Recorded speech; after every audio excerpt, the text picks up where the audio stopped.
यद्यप्येते न पश्यन्ति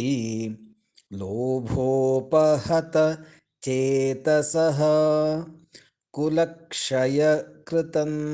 दोषं मित्रद्रोहे च पातकं यद्यप्येते न पश्यन्ति यद्यप्येते न पश्यन्ति लोभोपहत चेतसः लोभोपहत चेतसः कुलक्षयकृतं दोषं कुलक्षयकृतं दोषं मित्रद्रोहे च पातकम् मित्रद्रोहे च पातकम् यद्यप्येते न पश्यन्ति लोभोपहत चेतसः कुलक्षयकृतं दोषं